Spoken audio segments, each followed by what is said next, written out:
जय श्री महादेव कृष्ण महाराज, जय महादेव श्री कृष्ण। नारायण। ओम नमो नारायण। ओम जय श्री कृष्ण। ओम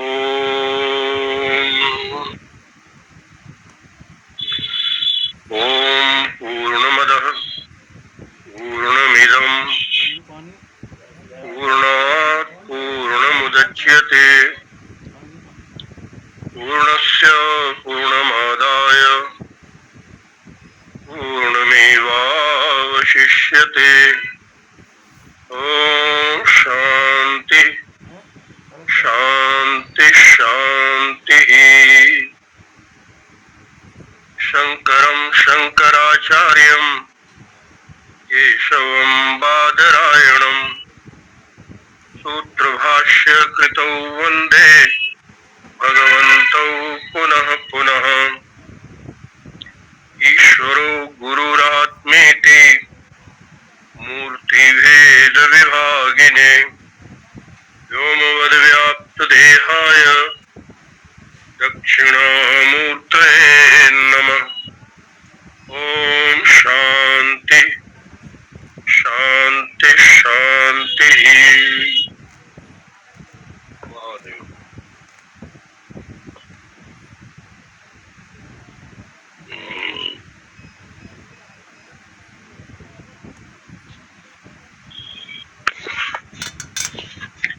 आचार्य शंकर के द्वारा प्रणीत दृग्दृश्य विवेक, जिसके अंतर्गत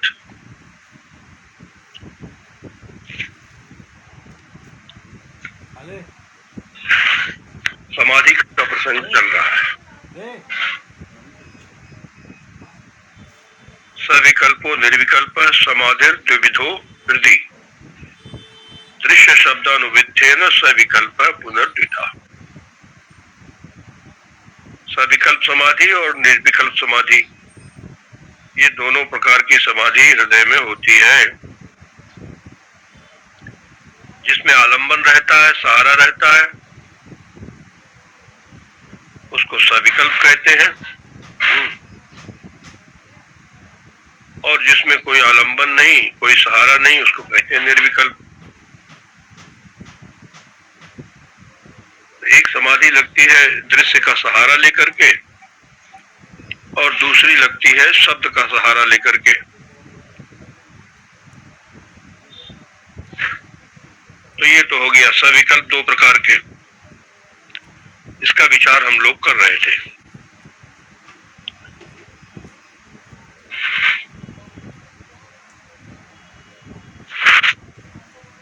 तो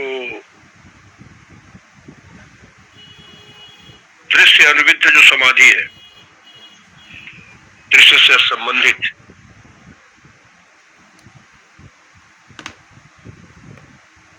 उसके बारे में तो हम लोगों ने विचार किया कल। अब जो शब्द से अनुविद्ध है समाधि, उसके बारे में विचार करेंगे। 24वें श्लोक में आचार्य ने बतलाया कि कामाद्यास चित्त का दृश्या तत्साक्षित्वेन चेतनम ध्यायेत दृश्यानुविद्योयम समाधि सविकल्प का। ये दृश्यानुविद्ध सविकल्प समाधि बताई कि कामादि जितने भी चित्त में होने वाली वृत्तियां हैं, काम क्रोध लोभ मोह इत्यादि की, वो सब दृश्य है, और उसको साक्षित्वेन चेतनम ध्यायेत, साक्षी रूप से उन दृश्यों को देखे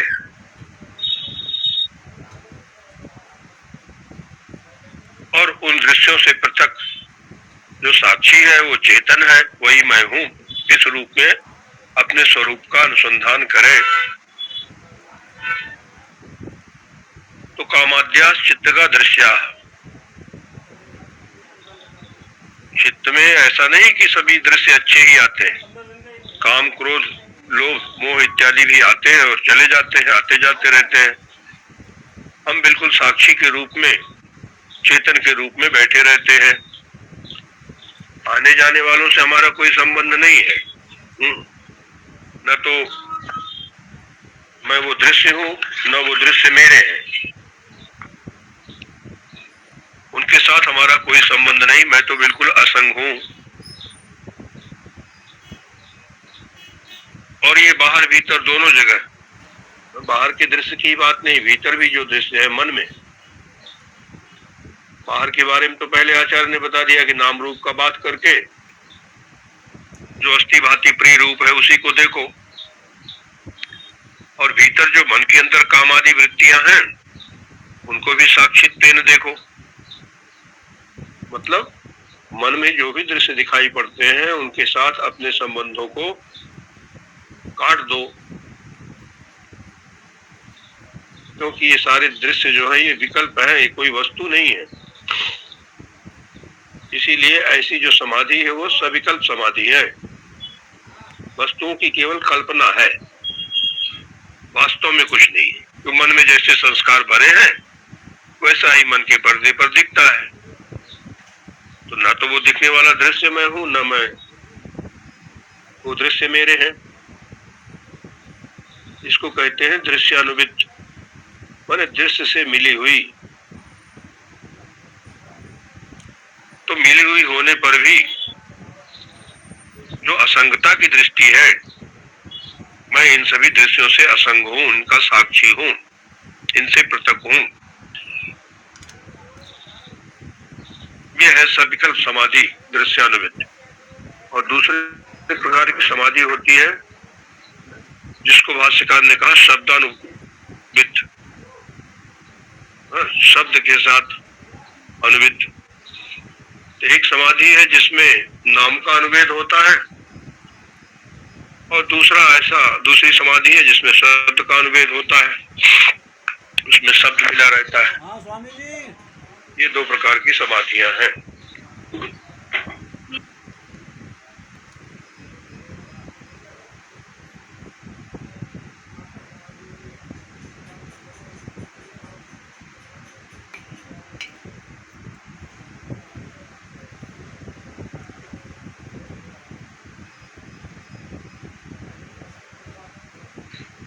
आवाज नहीं। तो दूसरे प्रकार की जो समाधि है उसमें शब्द का अनुवेद रहता है। समाधि माने सम्यक आदि।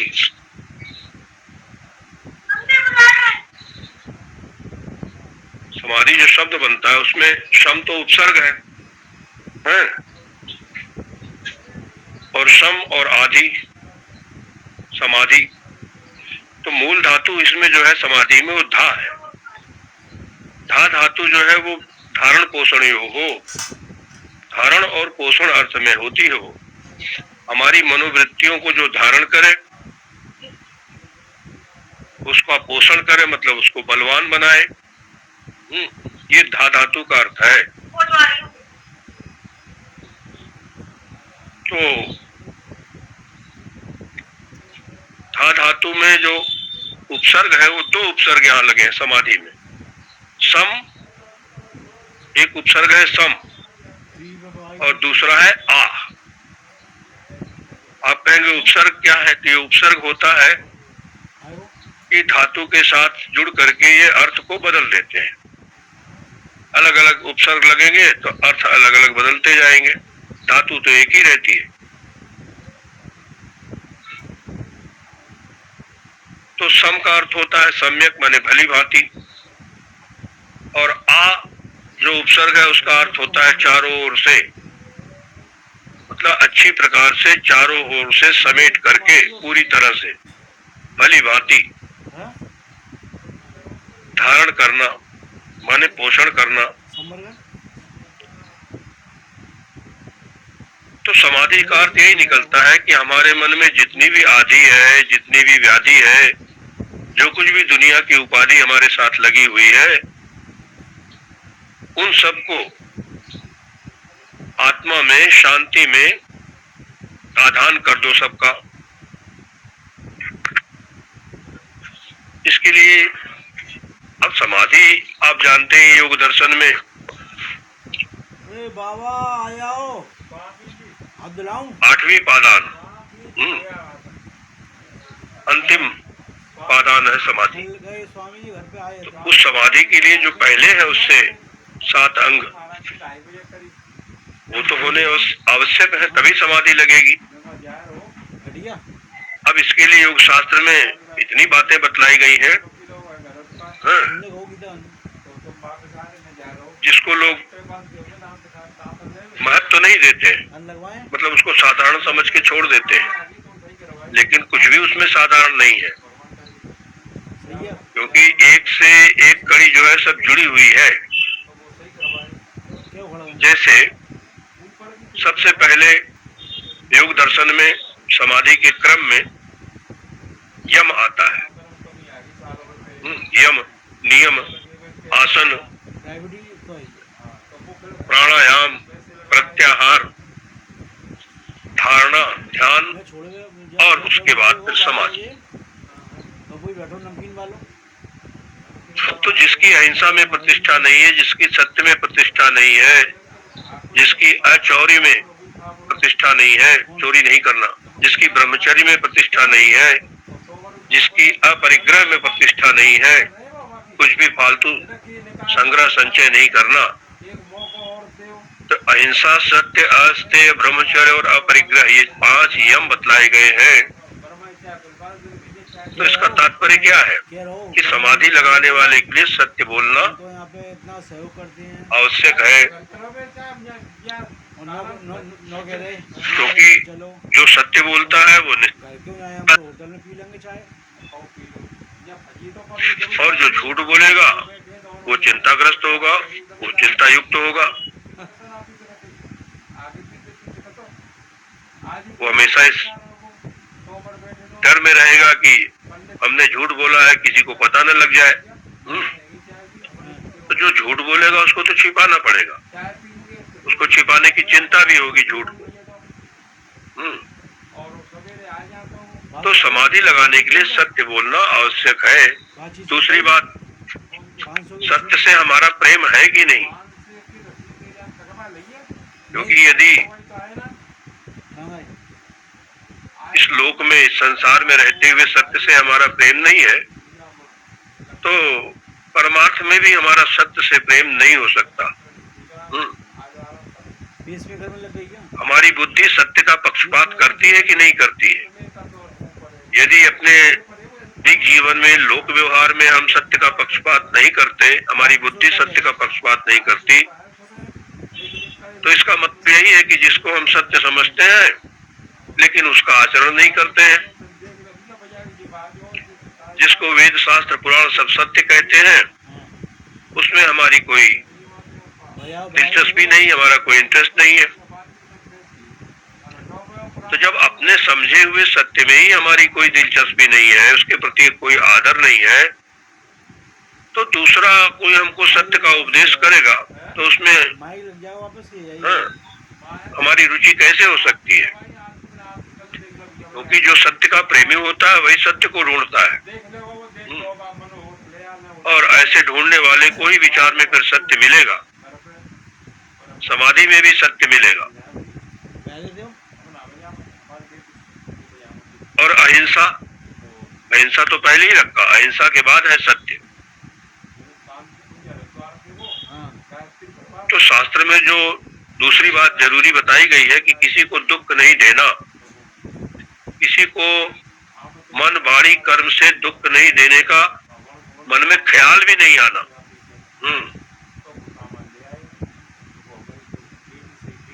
ये अहिंसा,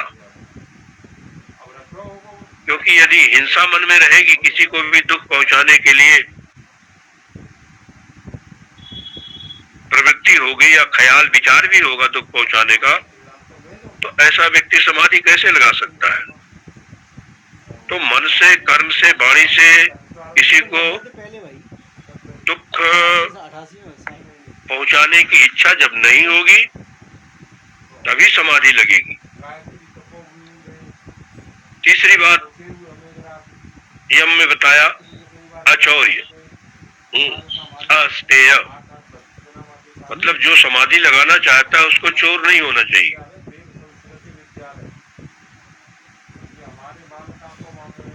तो जो झूठ का प्रेमी है, जो हिंसा का प्रेमी है, जो लोभ का प्रेमी है, वो समाधि नहीं लगा सकता। जो काम भोगों में अधिक रुचि रखता है तो उसकी शक्ति तो वैसे ही क्षीण हो जाती है। इसीलिए चौथा नियम आता है ब्रह्मचर्य।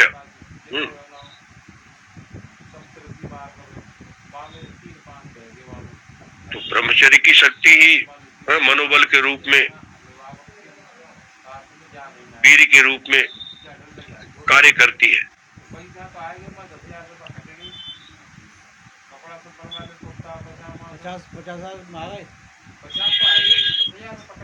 तो जो भोग है, भोग समाधि का विरोधी है। क्योंकि जितना भोग करेंगे उतनी वासनाएं बढ़ती जाती हैं, तृप्ति नहीं मिलती है। इसलिए ब्रह्मचर्य। चौथी बात है अपरिग्रह, पांचवी बात।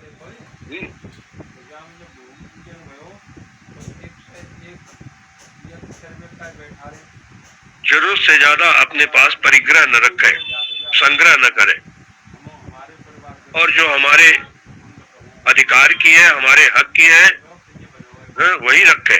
दूसरे की चीजें, दूसरे के अधिकार की वस्तुएं ना हड़प के अपने पास रखे। दूसरे का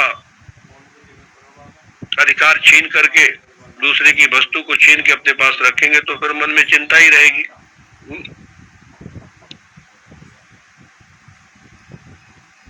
तो यदि परिग्रह ज्यादा रहेगा तो समाधि लगाने के लिए बैठेंगे तो समाधि नहीं लगेगी। इसलिए योग दर्शन में पहले ही बताया अहिंसा, सत्य, आस्तेय, ब्रह्मचर्या, परिग्रह, पंच यमाः।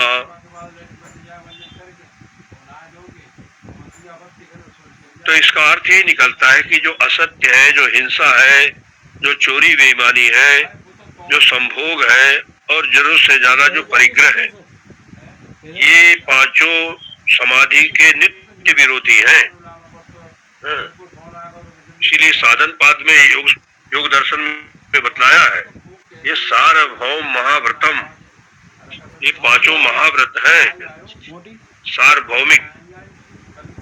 चाहे किसी भी दुनिया का, किसी भी देश का आदमी हो, किसी भी युग का, किसी भी काल का व्यक्ति हो, समाधि लगावे तो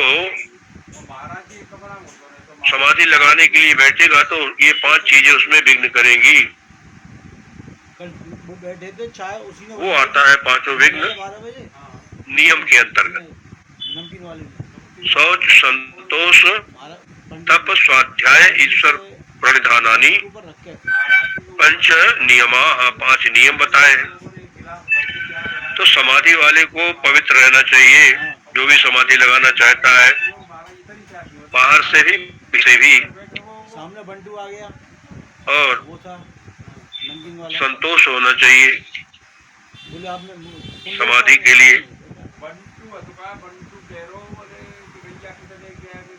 तीसरी बात है स्वाध्याय। समाधि के संबंध में उसको स्वाध्याय भी करना चाहिए, क्योंकि जितनी जितनी समाधि के बारे में जानकारी बढ़ेगी उतना ही उसकी समाधि गहराएगी। और ईश्वर प्रणिधान माने जागृत अवस्था में ईश्वर का ध्यान रखना चाहिए, ईश्वर का ध्यान करना चाहिए। और तप मतलब कष्ट सहने के लिए भी तैयार रहना चाहिए। अब ये वैसे तो साधारण लगती है, और इनमें से यदि कुछ छूट भी जाए तो भी काम चल सकता है। मतलब पवित्रता में कोई कमी रह जाए, कभी स्वाध्याय न कर पाए, कभी मन में असंतोष भी आ जाए, कभी कष्ट नहीं सह पाए, कभी भगवान का ध्यान नहीं कर पाया, माला नहीं फेरी, तब भी काम चल सकता है। लेकिन जो 5 यम बतलाए, सत्य, अहिंसा, अस्तेय, अपरिग्रह और ब्रह्मचर्य, इसके बिना समाधि नहीं लग सकती है। इसीलिए कह सकते हैं कि जो यम है 5, अहिंसा, सत्य, अस्तेय, ब्रह्मचर्य, अपरिग्रह, ये पांचों यम जो है ये नित्य धर्म है। और नियम जो है 5, संतोष, तप, स्वाध्याय और ईश्वर प्रणिधान, ये कभी छूट भी जाए, नियम कभी छूट भी जाए तो उससे हानि नहीं होती है। तो समाधि के लिए एक तो रोज एक समय निश्चित होना चाहिए, क्योंकि समय सुनिश्चित होगा तो उस समय मन को एकाग्र करने की आदत पड़ जाएगी। जैसे कोई सुबह रोज 4 बजे उठता है, उसका अभ्यास है, तो 4 बजते ही उसकी नींद ऑटोमेटिक खुल जाती है। हम तो पशु पक्षियों को देखते हैं, हमारे बगीचे में एक पक्षी आएगा सुबह 4 बजे, ठीक 4 बजे, और वो अपनी आवाज में जगाता है सबको।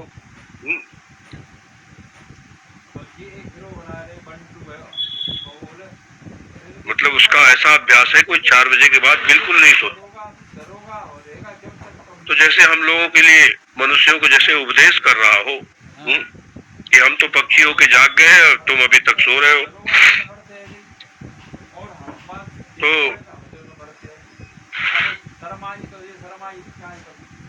समाधि के लिए समय का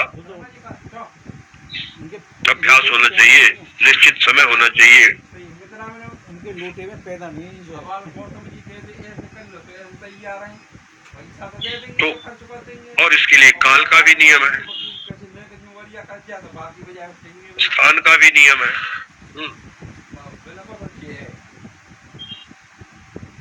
स्थान पवित्र होना चाहिए, सही कहते हैं। उस स्थान में बहुत सारा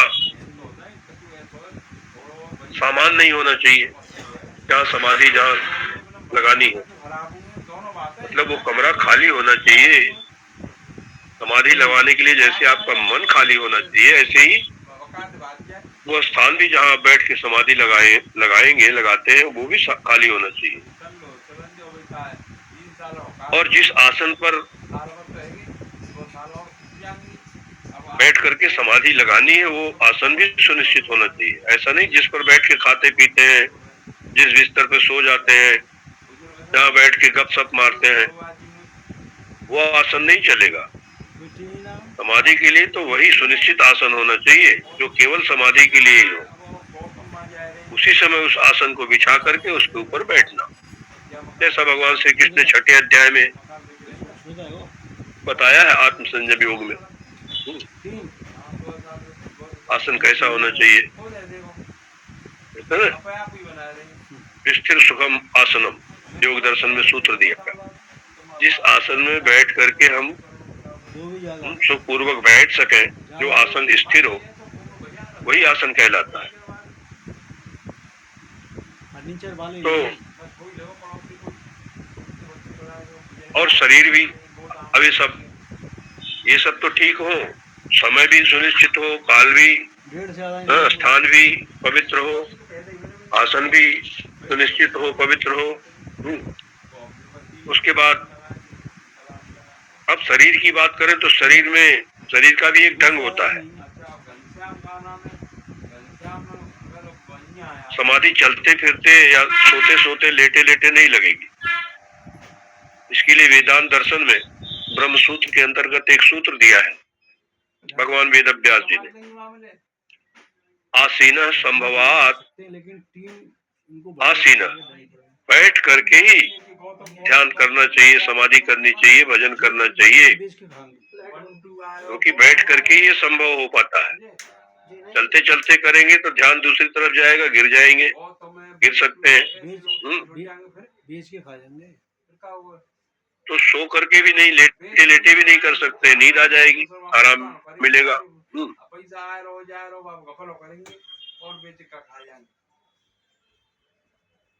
नींद अलग चीज है, समाधि अलग चीज है। नींद में तो सांस लंबी हो जाती है, बढ़ जाती है, समाधि में सांस घट जाती है। जब अभ्यास के फलस्वरूप चित्त में एकाग्रता आती है तो सांस की गति स्वाभाविक ही कम हो जाती है और समाधि में शरीर सीधा रहता है। समकाय सिरोग्रीवम भगवान कृष्ण कहते हैं। और निद्रा में तो शरीर शिथिल हो जाता है, लटक जाता है, झुक जाता है। तो आसन भी नए लोगों को जोड़ो, चाहे वो कोई, क्योंकि स्थिर सुखम आसनम, स्थिर चित्तम आसनम योग दर्शन का कहना है, जिसमें चित्त की स्थिरता हो, जिसमें सुख पूर्वक बैठा जा सके, जिसमें स्थिरता बनी रहे, उसको आसन कहते हैं। समाज का, धर्म का। तो बैठने की ऐसी आदत जब पड़ जाएगी तो ऐसे आसन में सुख मिलेगा, मजा आएगा। तो चाहे सिद्ध आसन हो, चाहे पद्मासन हो, चाहे वीरासन हो, चाहे स्वस्तिक आसन हो, अनेक आसन है। जो भी आपको अच्छा लगता है, जो आपको उपयुक्त लगता हो, जिसमें आराम मिलता हो, किसी प्रकार का शरीर में कोई दर्द न हो, अकड़न न हो, सबसे पैसा लगा दिए तो गीता उनका पैसा गीता में लगा दिया। ऐसे आसन में बैठ करके आसीना संभवात, जैसा ब्रह्म सूत्र में कहा, बैठ करके ही समाधि लगानी चाहिए। अपने आप पता था इतना पैसा, हम किसी मांगने नहीं आते थे। अब इसमें फिर श्वास की कहते हैं ना, श्वास की गति भी स्वतंत्र न रहे, श्वास की गति भी हमारी इच्छा के अनुसार चले। हमारा जो कुछ भी अभ्यास है समाधि का, उस जो भी साधन है, वो सारा का सारा अभ्यास चेतन की प्रधानता से है। अब श्वास कितनी आती बातें जो जड़ है, हमें पैसा अगर वो हमारे कंट्रोल में न रहे, हमारे कंट्रोल के बाहर रहे, तो इसका मतलब क्या हुआ कि जड़ जो है वो चेतन के नियंत्रण में नहीं है। क्योंकि जितने भी जड़ पदार्थ हैं वो चेतन के लिए है, चेतन के अधीन है, चेतन के नियंत्रण में है। 8 लाख की मुंह फूट जाने, 8 लाख की एफडी थी। तो जब श्वास का अभ्यास ठीक हो जाए तो उसको वहीं जहां का तहां उसको छोड़ देना चाहिए। इसी को कहते हैं प्राणायाम।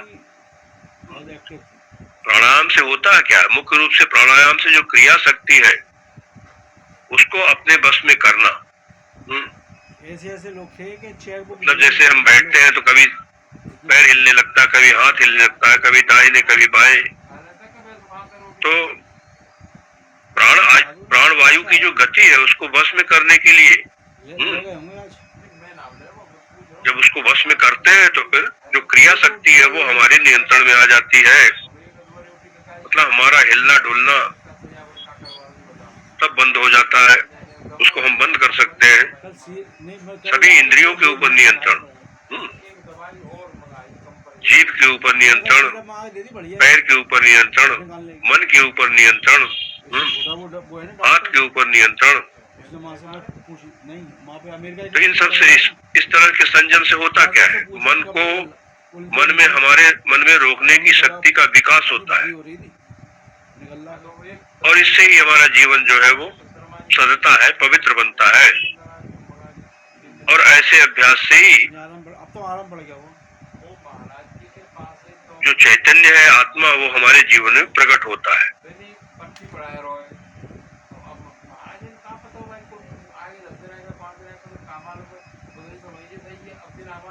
और इसी प्रकार से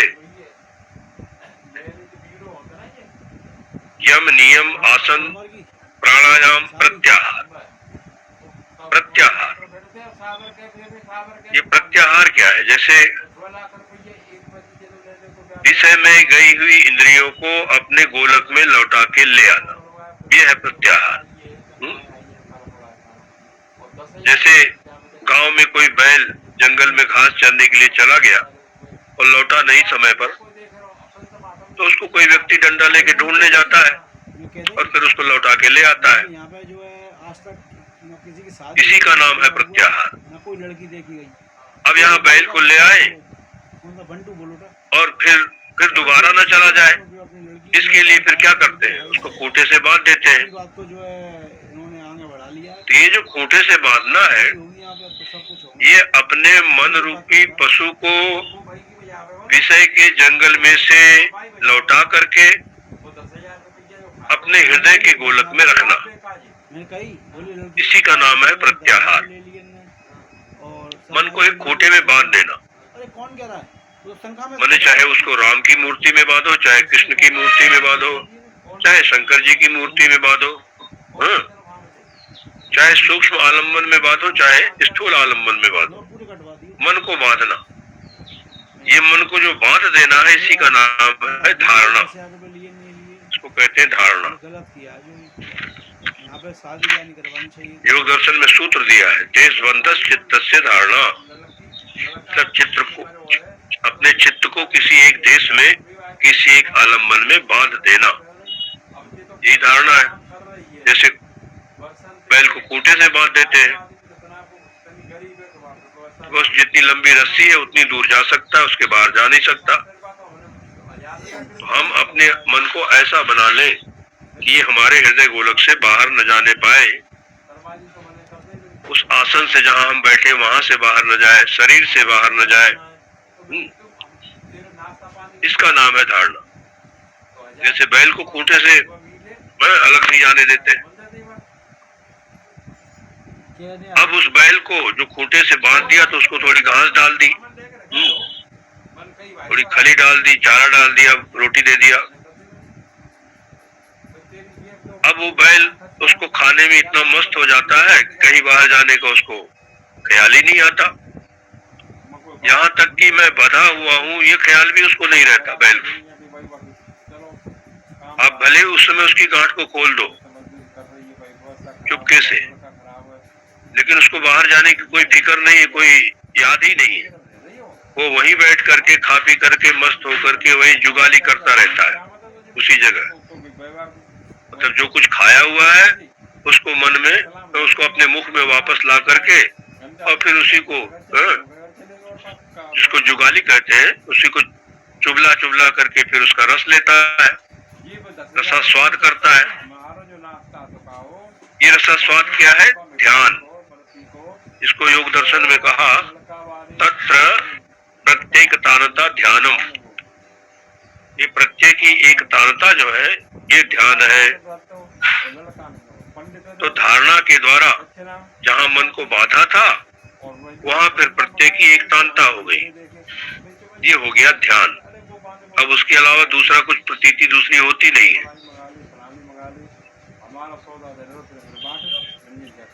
कि अब वो जैसे बैल अब खूंटे से भी बंधा हुआ नहीं है, खा भी नहीं रहा है, रसा स्वाद भी नहीं कर रहा है,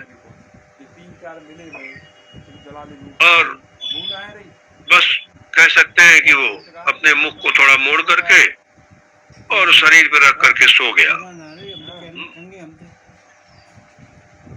ये हो गई समाधि।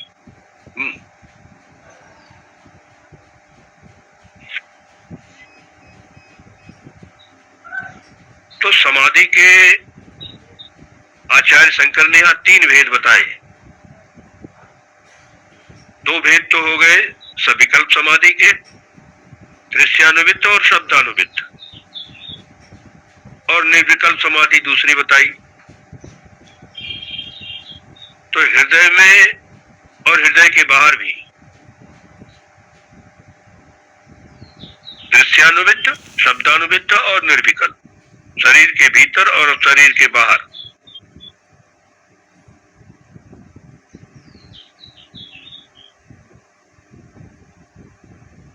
योग दर्शन में तो समाधि के 4 भेद माने हैं। हमने एक दिन आपसे चर्चा भी किया था। स्थूल आलम्बन, सूक्ष्म आलम्बन, विचार आलम्बन, आनंद आलम्बन, और इन चारों के नाम दिए हैं उन्होंने योग दर्शन में।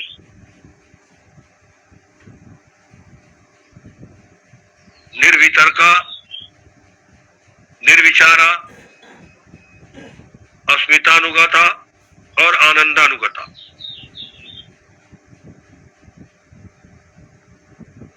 तो इसमें से जो स्थूल आलंबन वाला, सूक्ष्म आलंबन वाला और आनंद आलंबन वाले जो समाधि है,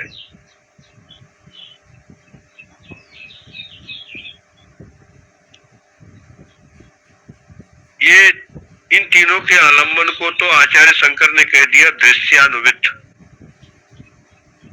दृश्यानुविद्ध समाधि। और अस्मितालंबन जो समाधि है उसको कह दिया भाष्यकार ने शब्दानुविद्ध। माने दृश्य से अनुविद्ध, दृश्य से संबंधित, दृश्य से मिली जुली और शब्द से मिली जुली, शब्द से संबंधित।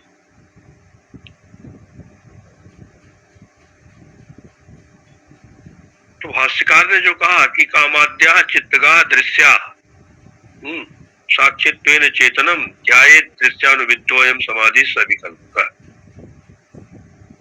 तो जितने भी काम क्रोध आदि मन में आते हैं, वास्तव में तो मन में क्या क्या बातें आती है आप ध्यान दें। मन में आ रही बातों को केवल देखते जाना है बस, जो कुछ भी मन में आ रहा।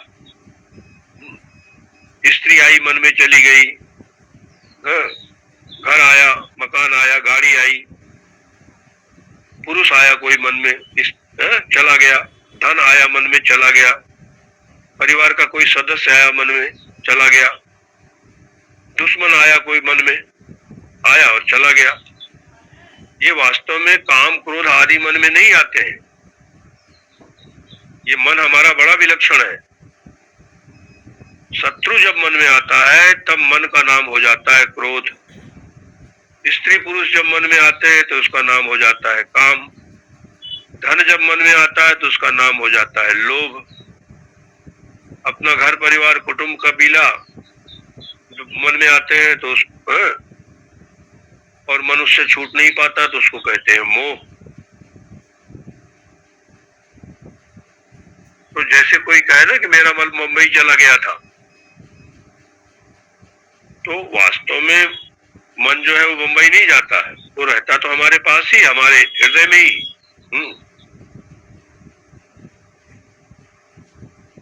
और ऐसा भी नहीं है कि कोई कहे मेरे मन में कलकत्ता बम्बई आ गया था, तो ऐसा नहीं कलकत्ता बम्बई वहां से उठ करके हमारे मन में आके घुस गया। न तो हमारा मन इस शरीर को छोड़ के नहीं जाता है और न कोई स्थान या व्यक्ति हमारे मन में आता है। होता क्या है? केवल ख्याल, केवल विचार।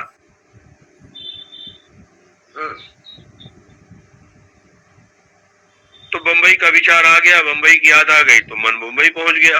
यही मन का बंबई जाना है।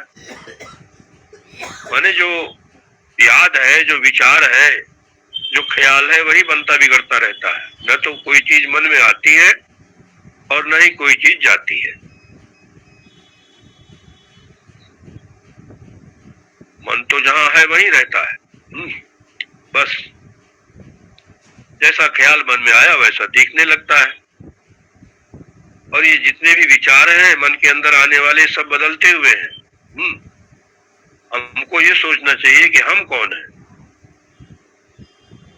तो हम वो प्रकाश है, हम वो चेतना है जिसमें ये सारे ख्याल आ रहे हैं, जिस प्रकाश में ये सब दिखाई दे रहे हैं। ये सब दृश्य है, काम क्रोध लोभ मोह इत्यादि, और मैं इनका साक्षी हूं।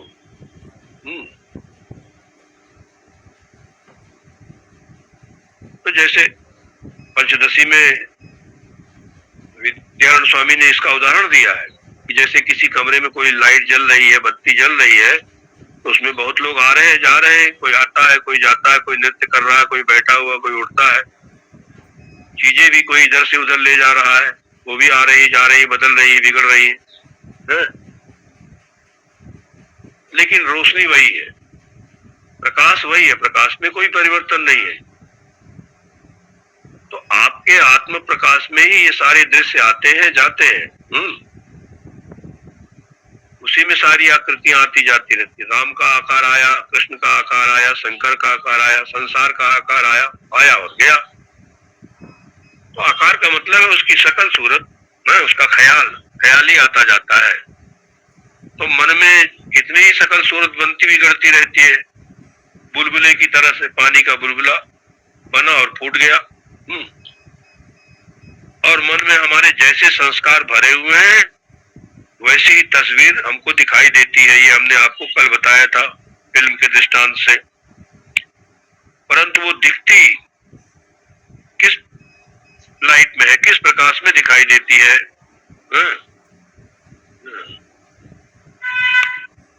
तो ये सारे प्रकाश जो है ये मय की सारी वस्तुएं मय के प्रकाश में ही दिखाई देती है। वास्तव में मन के भीतर कोई है नहीं, न कोई धन है, न स्त्री है, न पुरुष है, न कोई मित्र है, न शत्रु है।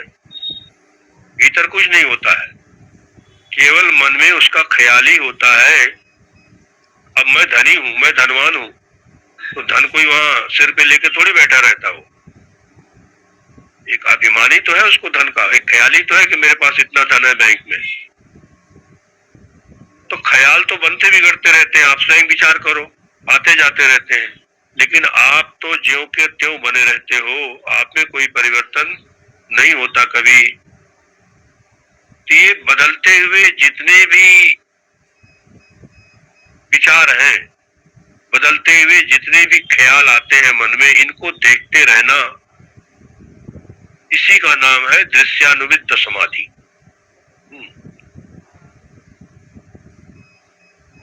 स्थूल का दिखना भी दृश्यानुविद्ध समाधि है और सूक्ष्म का दिखना भी दृश्यानुविद्ध समाधि है। और कभी आनंद आ गया, मजा आ गया, तो इसको कहते हैं, ये भी है दृश्यानुविद्ध समाधि ही है।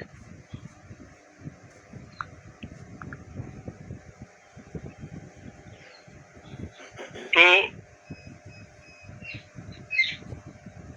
ये जितना भी दृश्यानुविद्ध समाधि है, जिसको योग दर्शन में संप्रज्ञात समाधि कहा है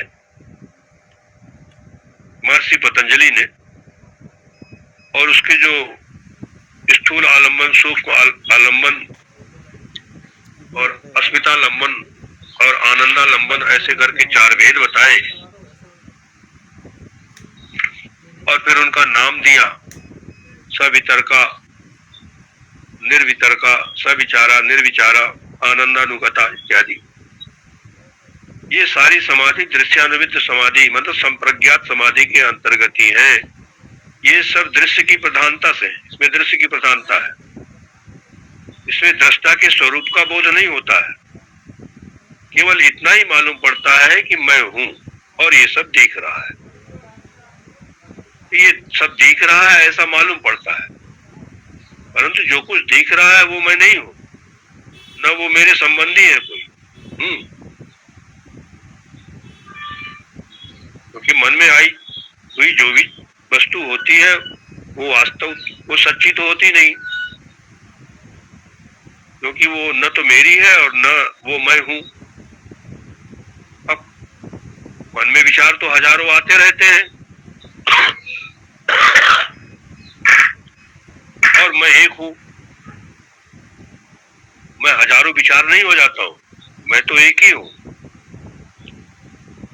और चूंकि कोई भी विचार, कोई भी ख्याल हमेशा बना नहीं रहता है, इसलिए विचार भी मेरे नहीं है।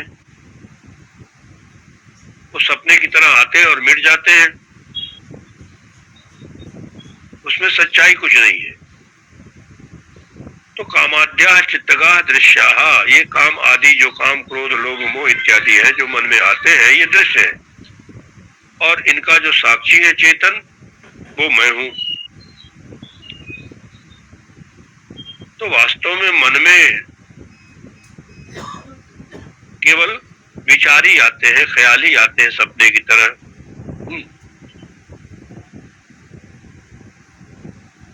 वो मेरे भी नहीं है और वो मैं भी नहीं हूं। वो विचार मैं नहीं हूं, ना विचार मेरे हैं। क्योंकि विचार तो अनेकों हैं, हजारों हैं, और मैं एक हूं। इसलिए विचार में नहीं हूं, ख्याल में नहीं हूं, और ख्याल मेरे नहीं है, क्योंकि वो सदा हमारे पास रहते नहीं, वो तो बदलते रहते हैं, आते जाते रहते हैं, तो वो सच्चे नहीं है। सपने की तरह मन में उठते हैं और फिर बैठ जाते हैं, चले जाते हैं।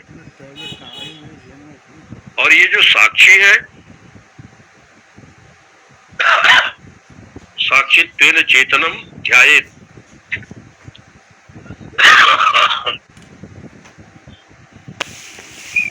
तो साक्षी माने ऐसे तो होता है गवाह, लोग भाषा में इसको गवाह कहते हैं, जिसमें कोई पक्षपात नहीं होता, जो पक्षपात से रहित होता है, किसी भी पक्ष के साथ उसका कोई संबंध हो।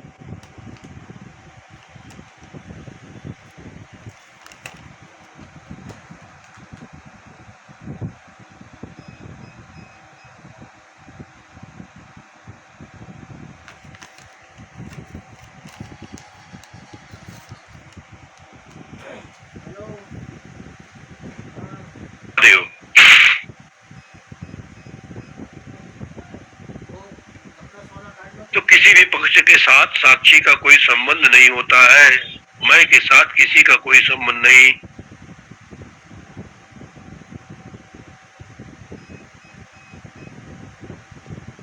तो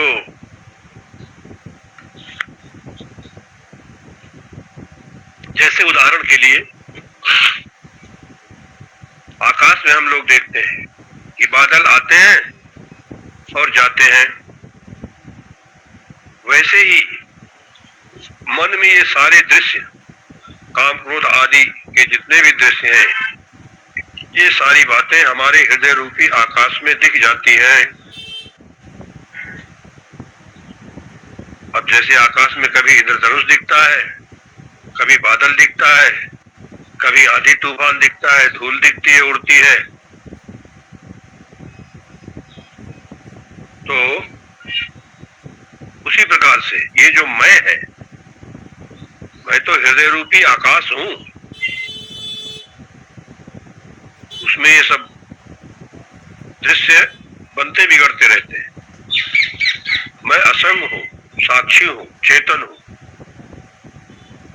तो दृश्यों को देखते रहना है, दृश्यानुविद, दृश्यों को देखते रहना असंग रूप से।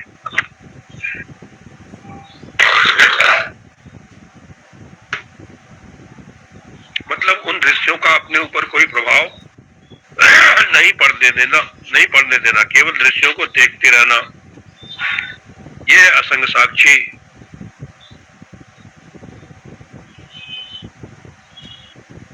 तो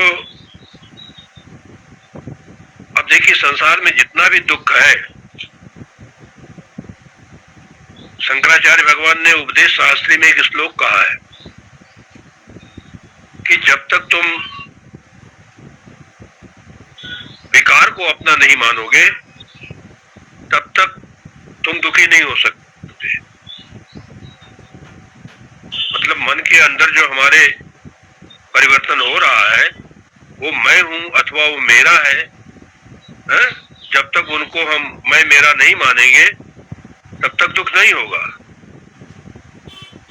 अब मैं और मेरा माने तो फिर साक्षी कहाँ रहेगा? क्योंकि साक्षी तो इससे पृथक है। चित्त में होने वाले हजारों हजारों विकारों का जो साक्षी है, वो साक्षी मैं हूं। चित्त तो दृश्य है, इसीलिए जो मैं साक्षी हूं, अर्थात मैं निर्विकार हूं। चित्त के विकारों से मेरे अंदर कोई विकृति नहीं आती है।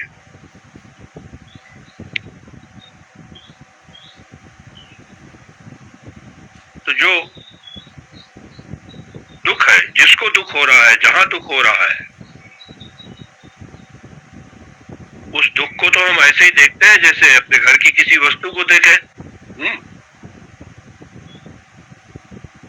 हमारा मन जब उदास हो जाता है, मायूस हो जाता है, आंखों से आंसू गिरने लगते हैं, तो तो मन जब इस प्रकार का रूप धारण करता है उस समय भी हम मन तो नहीं हो जाते हैं, हम उसको जानते रहते हैं, देखते रहते हैं। ऐसे ही देखते हैं जैसे शरीर को देखते हैं, वैसे ही मन को देखते हैं।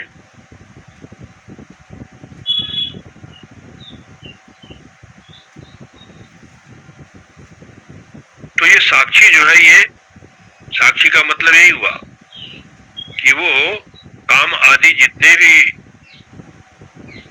दृश्य है मन के, मन की वृत्तियां, काम आदि वृत्तियां जो मन की है वो सबके सब दृश्य है, हाँ? और हम उस दृश्य के साक्षी हैं। साक्षी क्यों है? क्योंकि मैं उस दृश्य से कभी दुखी नहीं होता, उससे विचलित नहीं होता, न दुखी होता है न सुखी होता है। तो मन दुखी है, मन सुखी है, इसको हम देखते हैं, हम दुखी सुखी नहीं हो रहे हैं।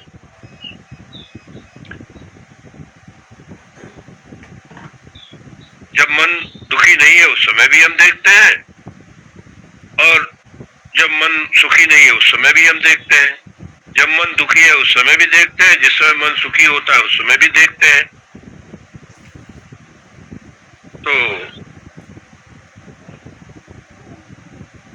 जो भी हम देखते हैं, तो जो हम देखते हैं वो तो हम हो नहीं जाते, वो तो दृश्य है हमारे लिए, हम उससे भिन्न हैं, उसके साक्षी हैं। तो मन चाहे जितनी शक्लों को लेकर, मन चाहे जितने विचारों को लेकर के, मन चाहे जितनी आकृतियों को लेकर के प्रकट होता हो, बाहर निकलता हो, हम उसके साक्षी हैं।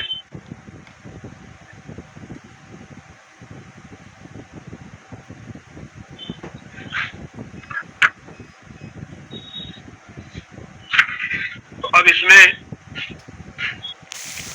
आप ऐसा भी विभाग करके समझ सकते हैं, अहम और इदम, ऐसा दो विभाग कर लीजिए, मैं और यह। एक होता है अहम की प्रधानता से समाधि, और दूसरी है इदम की प्रधानता से समाधि। अब क्या आता है मन में कि इधर देखने की जरूरत नहीं है, मतलब ये देखो कि मन में क्या आया।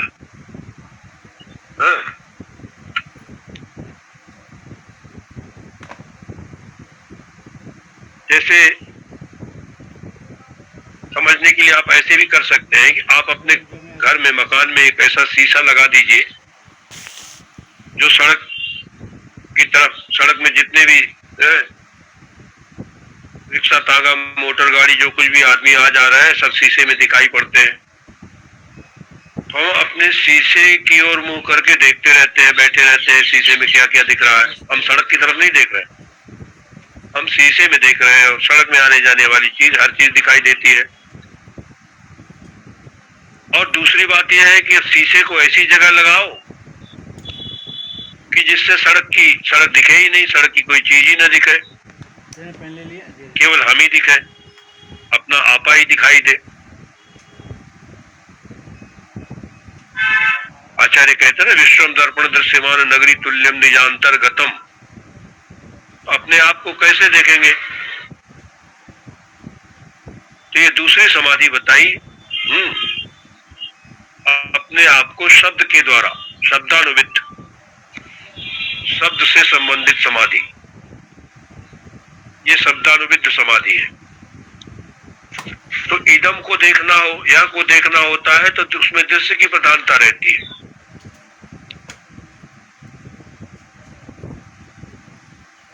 और अहम को देखना है, अपने मैं को देखना है, अपने आप को देखना है, तो इसमें ये है शब्दानुविद समाधि। पूरा नाम क्या है? तो हमारी एकता तो है, आत्मा तो एक ही है। जो हमारी एकता है वही तो समाधि है, और दृश्य की अनेकता है। और वो उसमें मिश्रित है, दृश्यानुविद्ध। वास्तव में तो ज्ञान स्वरूप आत्मा में कोई दृश्य नहीं है, लेकिन दिख रहा है।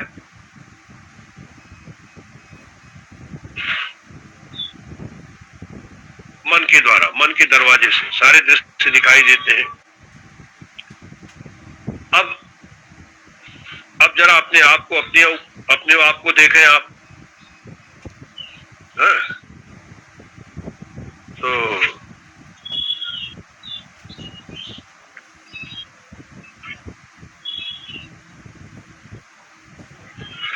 अपने आप को देखने का मतलब है कि ये जो ज्ञान स्वरूप आत्मा है, ये कैसा है, इसका क्या स्वरूप है।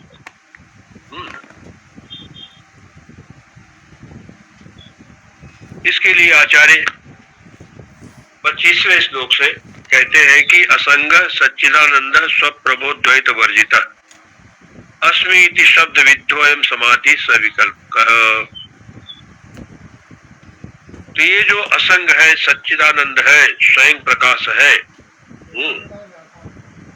द्वैत से रहित है, वो ब्रह्म ही मैं हूं, अस्मि इति।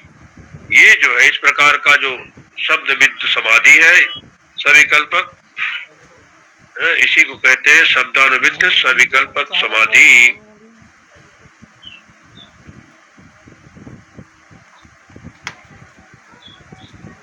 तो दृश्यानुबुद्ध जो समाधि है उसमें दृश्य की सहायता से, दृश्य की अपेक्षा से अपने को साक्षी रूप में खोजा जाता है। अपने साक्षित्व का अनुसंधान करते हैं कि साक्षी कभी दृश्य नहीं होता, साक्षी के को दृश्य नहीं बनाया जा सकता है। अब साक्षी का जो अस्तित्व है, उसके लक्षणों का चिंतन करना,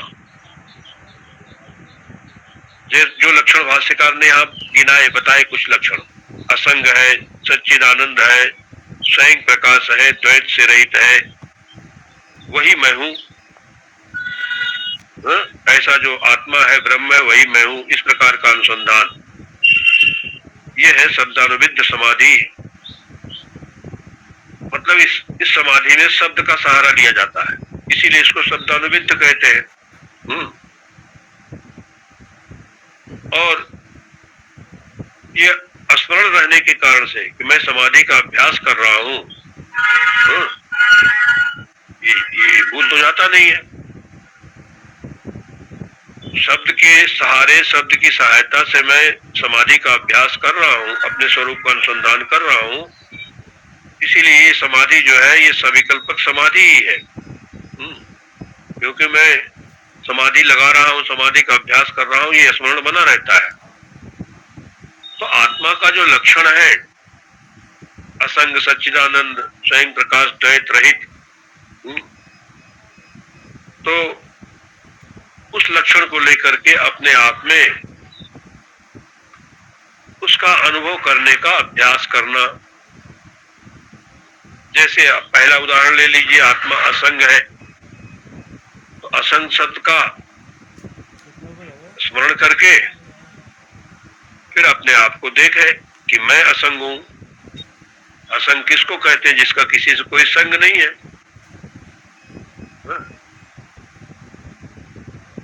असंगो ही अयम पुरुष, बृहदारण्यक उपनिषद में आता ही है मंत्र, ये आत्मा असंग है।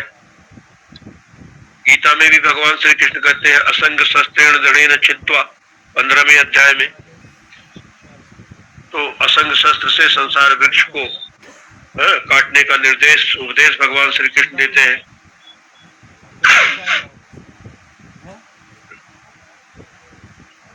उनका तो वही आप काटा था ना मौलवी को। तो अपने हृदय की गहराई में इन शब्दों को, शब्द के अर्थों का अनुसंधान करते हुए अपने आप को उसी रूप में अनुभव करना, जैसा शब्द बता रहे हैं। सच्चिदानंदो हम, स्वप्रकाशो हम, द्वैत वर्जितो हम, असंगो हम। तो मैं असंग हूँ, मैं असंग हूँ, मैं अद्वय हूँ, मैं सच्चिदानंद हूँ। तो अब इसका जप नहीं करना है,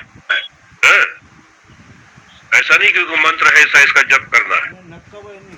इन शब्दों का सहारा लेकर के हमारा अपना जो आत्मा का असंग स्वरूप है, आत्म चैतन्य स्वरूप जो आत्मा है, उसका अनुभव करे, उसका अनुसंधान करे। अभी समय हो गया है, इसलिए 25वें श्लोक के ऊपर थोड़ा विचार हम लोग कल और करेंगे विस्तार से। अभी समय हो गया इसलिए ही विराम देते हैं। ओम पूर्णमदः पूर्णमिदं पूर्णात् पूर्णमुदच्यते पूर्णस्य पूर्णमादाय पूर्णमेवावशिष्यते। ओम शांति शांति शांति। शंकरं शंकराचार्यं केशवं बादरायणं सूत्रभाष्य कृतौ वंदे भगवन्तौ पुनः पुनः। ईश्वरो गुरुरात्मेति मूर्तिभेद विभागिने व्योमवद्व्याप्तदेहाय दक्षिणामूर्तये नमः। ओम शांति शांति शांति। ओम नमो नारायण स्वामी जी। हरिओम हरिओम।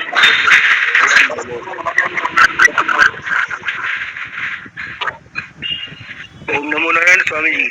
स्वामी जी, दृश्य में जो है मन में विकार आते हैं, उनको मैं और मेरा नहीं मानना ही तो साक्षी में स्थिर रहना है ना, सब नहीं है। जी हाँ। नहीं, वो आप उसको मैं और मेरा मान कैसे सकते हैं? वो आपके लिए दृश्य है, और दृश्य कभी मैं थोड़ी होता है, दृश्य तो यह होता है। तो यह से पहले इदम से अहम को पहले अलग करें, या मैं नहीं हूँ, यही तो विवेक है।